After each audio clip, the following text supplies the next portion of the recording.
E saiu a nova regra de citações da ABNT. Essa nova regra foi publicada no dia 19 de julho de 2023. Então, se você quer saber quais foram as 7 principais mudanças dessa regra, assiste esse vídeo até o final. Pois é, minha gente. Agora a gente vai ter que aprender uma nova norma da ABNT. Então, sair de uma coisa que a gente já estava acostumado desde 2002, eu acho, e 20 anos depois, agora a gente vai ter que aprender como citar, né? Porque teve muitas mudanças. A regra antiga, ela tinha 7 páginas e a nova tem 23. Então, agora tem mais exemplos, tá um pouco mais detalhado algumas coisas que na norma antiga não estava muito claro. Então, eu vou destacar nesse vídeo 7 principais mudanças, mas eu recomendo a todos que leiam a norma na íntegra, porque eu não vou conseguir abordar todos os tópicos detalhadamente nesse vídeo. Vou só dar um destaque em alguns pontos, mas é sempre importante que a gente leia e, em caso de qualquer dúvida, sempre consultar a norma, porque às vezes a gente pesquisa no Google e um site diz uma coisa, outro diz outra, e fica aquela informação desencontrada e a gente não sabe o que é o correto. Então, se o YouTube me permitir, eu vou deixar aqui embaixo o link para vocês conseguirem consultar a norma. Então, gente, a primeira mudança é a forma de citar. Então, antes, na norma anterior, a gente fazia Araújo, por exemplo, uma citação, abria parênteses, Araújo, vírgula, o ano, 2003, fecha parênteses, tudo em maiúsculo. E, na nova regra, a gente não vai mais fazer assim. A gente vai abrir o parágrafo, dentro a gente vai escrever Araújo, a primeira letra maiúscula, o restante minúsculo, vírgula, o ano, fecha parênteses. Então, essa é a primeira mudança da regra. Não vai mais escrever tudo em maiúsculo, vai escrever primeiro maiúsculo e as outras letras minúsculas. Lembrando ainda que existem algumas especificações dentro dessa mesma regra, que é, por exemplo, em caso de autoria jurídica, deve ser feita pela sigla ou nome completo. Então, se for a sigla, tudo em maiúsculo, e se for o nome completo, vão ser letras maiúsculas e minúsculas. Tem outras também especificações que eu recomendo que consulte na norma, porque isso vai variar muito a depender da sua citação, do documento que você está querendo citar. Então, é sempre importante consultar a norma. A segunda mudança é a inclusão facultativa do termo et al. Nos casos das citações que têm 4 ou mais autores.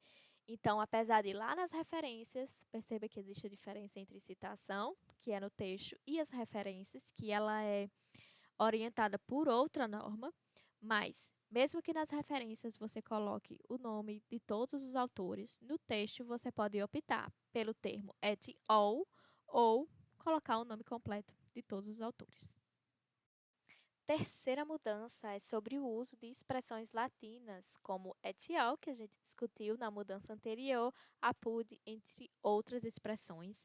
Todas essas expressões, elas agora devem ser adicionadas, né, escritas em itálico. Quarta mudança é com relação à citação direta, paginação e localização. Então, agora, a paginação não vai ser a única forma de você localizar a sua citação naquele seu documento, ou enfim, a fonte que você está utilizando para fazer a sua citação. A norma ela não obriga que seja feito o uso desses localizadores, caso o documento citado não seja paginado. Mas, se você tiver como fazer isso, como utilizar um localizador, a norma recomenda que isso seja feito justamente para facilitar a conferência daquela citação por outras pessoas que vão estar lendo o seu trabalho.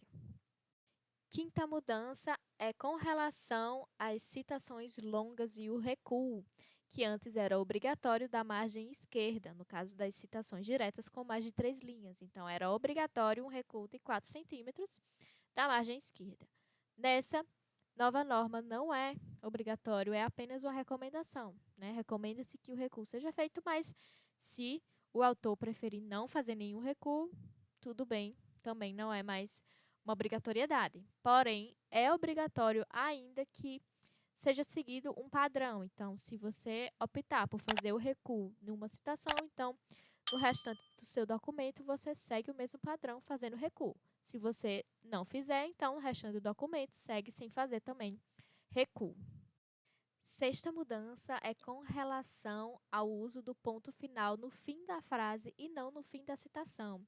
Então, muitas vezes, utilizava-se o ponto final para finalizar a citação. Por exemplo, você estava lá escrevendo seu texto, tará, tarará, ponto final, botava a citação, fulaninho 2015. Agora, né, a forma correta de fazer é, escreveu lá o seu texto, abriu parênteses, fulaninho 2013, fecha parênteses, ponto final. E a nossa última mudança, a sétima mudança, é com relação ao sistema numérico. Né? Você não precisa, né, utilizar a BNT colocando os nomes dos autores. Né? Tem a opção de fazer pelo sistema numérico, que pode ser feito colocando entre parênteses o número lá da sua citação, que tem que ser o mesmo lá embaixo. Então, se você citou um, lá nas referências, o 1 tem que ser referente àquele texto, né? Porque quando a gente usa o sistema autor-data, as referências lá embaixo, ela fica em ordem alfabética. Então, se você fizer o sistema numérico, não vai ser a ordem alfabética, vai ser a ordem de citação. Então, nesse sistema numérico, a citação ela pode vir dentro dos parênteses 1 ou como expoente. Porém, se no seu texto contam notas, você não pode utilizar o sistema numérico, né, para que não cause nenhuma confusão entre o que seria citação, o que seria nota. Então, preste atenção nisso. Caso o seu texto ele, né, tenha alguma nota, você vai precisar utilizar o sistema autor-data. E é isso, gente. Essas foram as 7 principais mudanças, né, com base no meu julgamento.